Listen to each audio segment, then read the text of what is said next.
दोस्तों, एक महिला अपनी जवान बेटी को घर पर छोड़कर प्रयागराज जाती है, महाकुंभ में स्नान करती है और गंगा माँ से दुआ मांगती है। वो कहती है कि हे माँ, अगर मेरे परिवार की परेशानी किसी तरह से आप हर ले तो फिर मैं यहाँ पर दोबारा पर आपके पास जरूर आएंगी। वो अपनी बेटी के लिए आशीर्वाद मांगती है, लेकिन उस महिला को नहीं पता था कि जिस बेटी के लिए वो दुआएं कर रही है, उस बेटी का उसके ही घर में दो लोग क्या हाल कर रहे थे। दोस्तों, जिस बेटी के सहारे वो अपने घर को छोड़ कर आई थी, उसे नहीं पता था कि मैं वहां पर जाऊंगी तो मुझे मेरी बेटी किस हाल में मिलेगी। दोस्तों, एक जमाने को सीख देने वाली ये कहानी है। आइए जानते हैं पूरी कहानी इस वीडियो में, लेकिन वीडियो में आगे बढ़ने से पहले बस वही रिक्वेस्ट है कि वीडियो को लाइक कर दीजिएगा, चैनल को भी सब्सक्राइब कर दीजिएगा ताकि हमारा हौसला बढ़ता रहे। दोस्तों, ये कहानी है बिहार के लखीसराय की। आजकल जैसा कि आप सभी जानते हैं कि उत्तर प्रदेश के प्रयागराज में महाकुंभ चल रहा है और इस महाकुंभ में देश के हर कोने से, हर गांव से कोई ऐसा गांव नहीं होगा जहां से 100-200 लोग महाकुंभ में पहुंच ना रहे हों। तो दोस्तों, इसी तरीके से जब से कि आप लोग सब समझ ही रहे हैं कि सभी लोग जा रहे हैं, तो इसी में एक महिला भी जाने वाली होती है। महिला जो होती है वो बिहार के लखीसराय बिहार के लखीसराय की रहने वाली होती है और वो महिला भी अपने गांव के कुछ लोगों के साथ प्रयागराज जाने के लिए तैयार होती है और अपनी बेटी से, जिसका नाम सपना होता है। दोस्तों, ये सपना उसका बदला हुआ नाम है। सपना की उम्र 21 साल की होती है और वो उसे कहती है अपना सामान वगैरह पैक कर लेने के बाद, और कहती है कि ऐसा है कि मैं महाकुंभ में नहाने के लिए जा रही हूँ। घर को जो है तुम दादी का ख्याल रखना और उनके साथ ही रहना, कहीं इधर उधर मत जाना। लेकिन वो बेटी कहती है कि मैं घर पर अकेली रहूंगी, मेरे पास वैसे भी फोन वगैरह है नहीं। मुझे अगर तुमसे बात करना होगा तो मैं तुमसे कैसे बात करूंगी, मुझे पहले तुम जाने से एक फोन दिलवा दो। वो कहती है कि ठीक है। अब दोस्तों, वो जाती है, एक सादा सा फोन लेकर आती है जो कि 1200-1500 रुपए का फोन होता है। वो फोन लाकर वो सपना को दे देती है और उसके बाद कहती है कि ठीक है, अब मैं जा रही हूँ, अपना और घर का और दादी का ख्याल रखना। दोस्तों, उसके बाद वो महिला अपने गांव वालों के साथ प्रयागराज चली जाती है। लेकिन दोस्तों, जैसे ही वो जाती है, इधर जो सपना है वो आजाद हो जाती है। उसकी बातचीत एक लड़के से चल रही थी, जिस लड़के का नाम लखन होता है। उसके गांव से 7-8 किलोमीटर की दूरी पर उस लड़के का गांव होता है। एक महीने में वो लड़का उसका बॉयफ्रेंड होता है। उसके घर पर भी उसका आना जाना था, क्योंकि परिवार में ये हुआ था कि लखन से सपना की शादी हो जाएगी। तो इसीलिए जो है लखन उसके घर पर कभी कभार आया जाया करता था। वो उसी के परिचित के किसी रिश्तेदार में आता था। तो सपना जो है वो लखन से बात करती है और कहती है कि बहुत अच्छा मौका है। अभी तक तो तुम दिन में आते थे और मुझसे मिलते थे, क्योंकि कभी कभार उन दोनों को मौका मिल जाता था। तो चूंकि उनकी शादी तय हो चुकी थी, तो दोस्तों वो कुछ अपना रिलेशन को आगे आगे भी बढ़ा चुके थे। तो वो कहती है कि अभी तक तो तुम मुझसे दिन में मिले और कितनी बार मिले हो, क्या तुम रात में नहीं मिलना पसंद करोगे? तो लखन कहता है कि क्या बात कर रही हो? तो वो कहती है कि मैं बिल्कुल सही कह रही हूँ। माँ जो है वो महाकुंभ में स्नान करने के लिए गई है और अब 2-4 दिन के बाद ही लौटेंगी। तो बहुत अच्छा मौका है, घर में दादी है, उन्हें ना ज्यादा दिखाई देता है और ना ही ज्यादा सुनाई देता है। तो इसीलिए तुम जो है अगर हो सके तो आ जाओ और मैं तुम्हारा इंतजार करूंगी। लखन कहता है कि ठीक है, क्यों नहीं आऊंगा अगर तुम बुला रही हो तो। अब दोस्तों, जैसे ही शाम हुई और रात हुई, जल्दी जल्दी सपना जो है वो खाना बना लेती है और उसके बाद वो अपनी दादी को खाना खिला देती है और अच्छे से कमरे में सुला देती है और फिर उसके बाद वो लखन का इंतजार करने लगती है। बहुत ही अच्छे से तैयार हो गई थी। दोस्तों, कुछ देर के बाद लखन जो है वो आ जाता है, लेकिन वो अकेला नहीं आता है, उसके साथ उसका एक दोस्त भी आता है जिसका नाम प्रवीण होता है। उसको देखते ही सपना ये सोचने लगती है, वो उसे कहती है कि ये कौन है और इसके क्यों लेकर आए हो? तो वो कहता है कि ये मेरा दोस्त है, जैसे मैं हूँ वैसे भी ये भी है और इसका नाम प्रवीण है। हमारे और इसमें कोई फर्क नहीं है। तो जो सपना होती है वो कहती है कि ठीक है, तुम में और इसमें कोई फर्क नहीं है, लेकिन तुम इसे लेकर ही क्यों आए हो? मैंने तो तुम्हें अकेले बुलाया था, इसका यहाँ पर क्या काम है? दोस्तों, उसके बाद लखन जो है वो उसे कुछ ऐसा कहता है जिसे सुनकर सपना का दिमाग खराब हो जाता है। वो कहता है कि ये समझ लो कि हमारे और इसमें कोई फर्क नहीं है और आज जो भी करेंगे हम तीनों मिलकर ही करेंगे। अब इतना सुनते ही जो सपना होती है वो बौखला जाती है। वो कहती है कि ये तुम क्या बात कर रहे हो और तुम्हारा क्या मतलब है? मैं क्या कोई खाने वाली चीज हूँ या बांटने वाली चीज हूँ जो तुम इसके साथ मुझे मिलकर बांटने आए हो? और मेरी और तुम्हारी शादी होने वाली है, तुम्हें शर्म नहीं आ रही है ऐसी बातें करते हुए? तो वो कहता है कि यार मैं तुमसे कह रहा हूँ कि मुझ में और इसमें कोई फर्क नहीं है, मेरा जिगरी यार है, तो मुझे इसे कोई आपत्ति नहीं है, और वैसे भी तुम्हारा क्या ही चला जाएगा अगर तुम ऐसा कुछ कर दोगी तो। अब दोस्तों वो पूरी तरह से झल्ला जाती है। वो कहती है कि अभी के अभी तुम यहाँ से चले जाओ और मैं तुम्हें अब देखना भी नहीं चाहती हूँ। लेकिन वो जो है वो उससे रिक्वेस्ट करने लगता है, कहता है कि मान जाओ, लेकिन वो बिल्कुल भी मानने को तैयार नहीं थी। वो बोलती है कि नहीं, अभी इसको यहाँ से जाना ही होगा। फिर वो कहता है कि अच्छा ठीक है, ये यही कहीं सो जाएगा, दूसरे किसी कमरे में इसे मैं भेज देता हूँ। लेकिन सपना इसके लिए भी नहीं मानती है। वो कहती है कि बिल्कुल नहीं, और तुम भी चले जाओ, तुम्हारा भी यहाँ कोई काम नहीं है। लेकिन वो कहता है कि ठीक है, इतने ठंड में अगर आए हैं तो कम से कम तुम हमें चाय तो हमें बनाकर पिला दो, वैसे भी हमें बहुत ठंड लग रही है और अभी ये चला भी जाएगा। अब दोस्तों वो जाती है, चाय बनाती है और उसके बाद वो दोनों बैठकर वहां पर बातें करने लगते हैं। प्रवीण कहता है कि यार तू तो कह रहा था कि बड़ी आसानी से वो मान जाएगी, तेरी हर बात वो मानती है, और यहाँ पर तो ये ऐसे नखरे दिखा रही है। वो कहता है कि कोई बात नहीं यार, तू जो है यहाँ से चला जा। लेकिन वो कहता है कि मैं क्यों जाऊं यार, इतना पैसे मैंने खर्च किया है और तेरे साथ यहाँ पर आया हूँ, मैं क्यों चला जाऊं, मैं तो नहीं जाने वाला। उधर वो चाय बना रही थी और इधर ये दोनों ऐसी बातें कर रहे थे। दोस्तों कुछ देर में चाय भी बन जाती है। उसके बाद वो उन दोनों के सामने चाय लेकर के आती है, लेकिन वो जो है गुस्से से बिल्कुल ही मुंह फुलाए हुई थी। किसी तरीके से दोनों चाय पीते हैं और उससे कहते हैं कि तुम भी पी लो। तो वो भी बैठकर उनके साथ चाय पीती है और उसके बाद वो सभी लोग चाय पीते हैं। तो वो कहती है कि ठीक है, अब तुम दोनों यहाँ से चले जाओ। लेकिन दोस्तों अब वो दोनों जाने के मूड में बिल्कुल नहीं थे, वो जाने के लिए आए ही नहीं थे। वो सपना से कहते हैं कि यार आज हम नहीं जाएंगे, और तुम्हारी मुझसे वैसे भी शादी होने वाली है, जैसा मैं कह रहा हूँ वैसा तुम नहीं करोगी तो फिर मैं तुमसे शादी भी नहीं करूंगा। सपना कहती है कि मुझे अब खुद तुमसे शादी नहीं करनी है, तुम्हारी ऐसी सोच है, जो हुआ सो बहुत हुआ, हम दोनों के बीच में जैसा रिश्ता था वो बहुत हुआ, अब आज से हमारे और तुम्हारे बीच में कुछ नहीं है, तुम यहाँ से चले जाओ। लेकिन जो लखन था वो दोस्तों उसका हाथ पकड़ लेता है और सपना इस पर कहती है कि तुम मेरा हाथ छोड़ो, वरना मैं शोर मचा दूंगी, आसपास के पड़ोस वाले जो भी है मैं उनको बुला लूंगी और दादी को भी उठा दूंगी।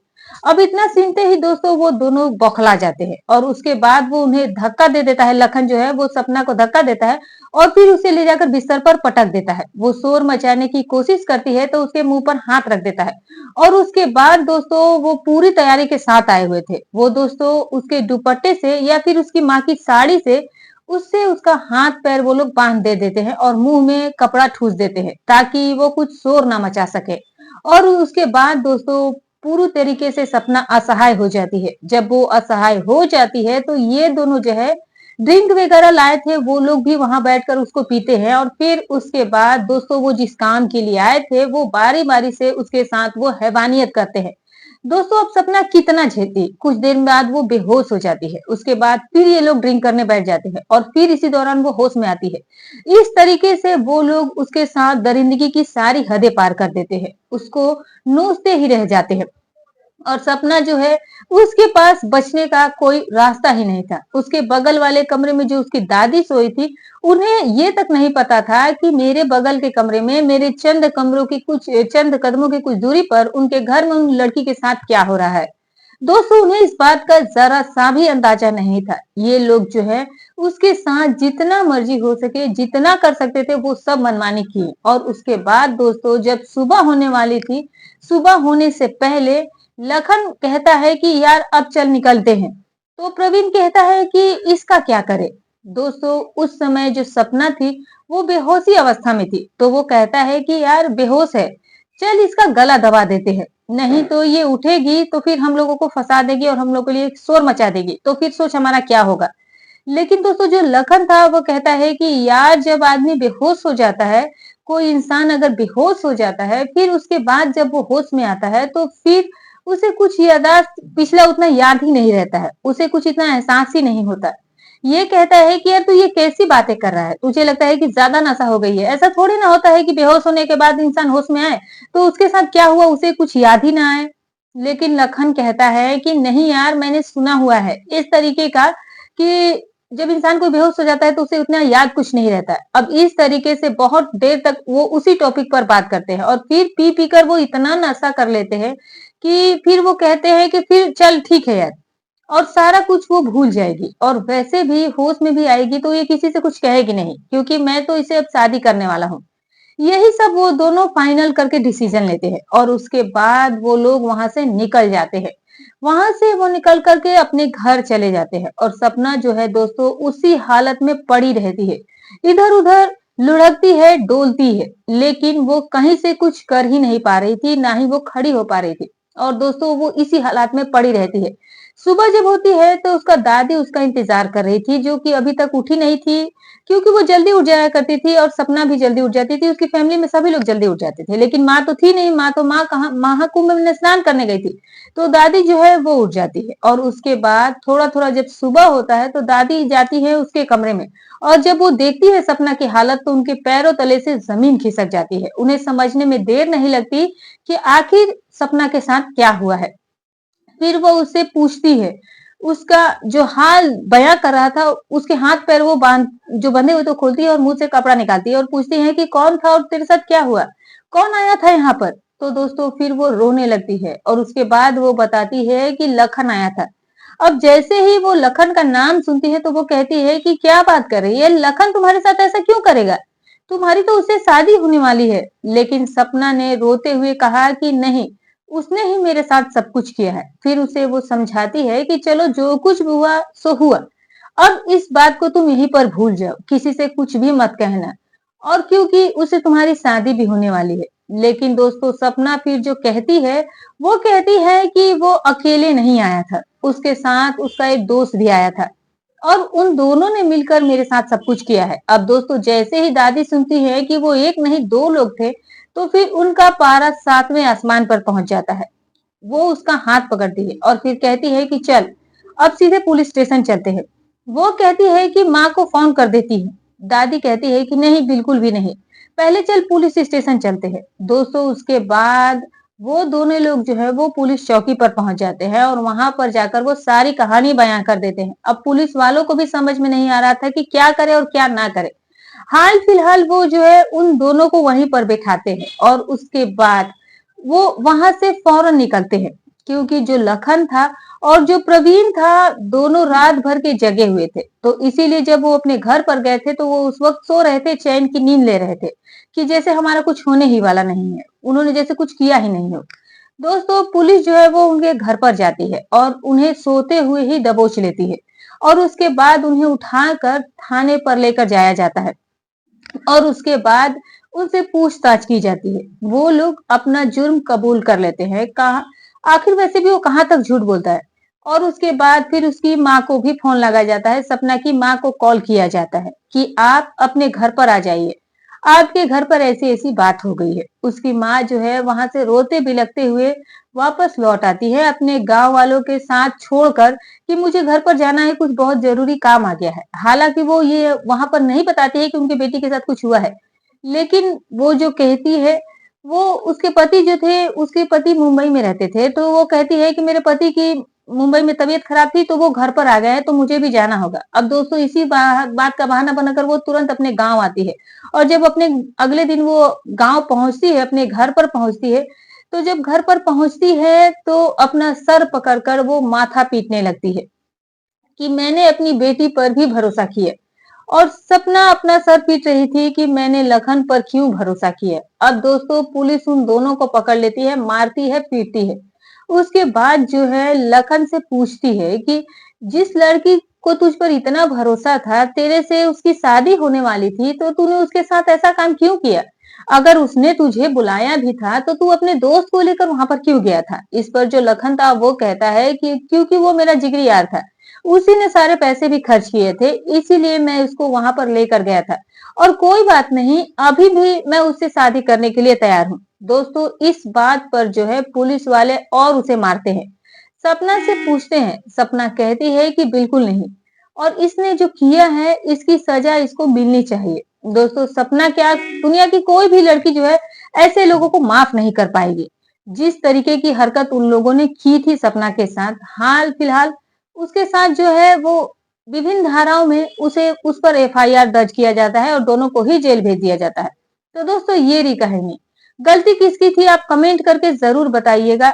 मेरा वीडियो बनाने का मकसद किसी के दिल को ठेस पहुंचाना नहीं, ना ही किसी की भावनाओं को आहत करना है। बस लोगों को जागरूक करना है कि किसी पर इतना भी भरोसा ना करें जिससे कि आपकी ही जिंदगी बर्बाद हो जाए। तो दोस्तों खैर आपकी जो भी राय हो कमेंट करके जरूर बताइएगा। और हाँ दोस्तों, अगर आप हमारे चैनल पर नए मेहमान दर्शक बनकर आए हैं तो चैनल को सब्सक्राइब जरूर कर दीजिएगा। वीडियो को एक लाइक जरूर कीजिएगा ताकि हमें हौसला मिलता रहे। और आप हमारी वीडियो को अंत तक देखा है, इसका आपका तहे दिल से शुक्रिया। तो फिर मिलूंगी कल आपसे एक और नई सच्ची और रोचक कहानी के साथ। तब तक अपना और अपनों का ख्याल रखें।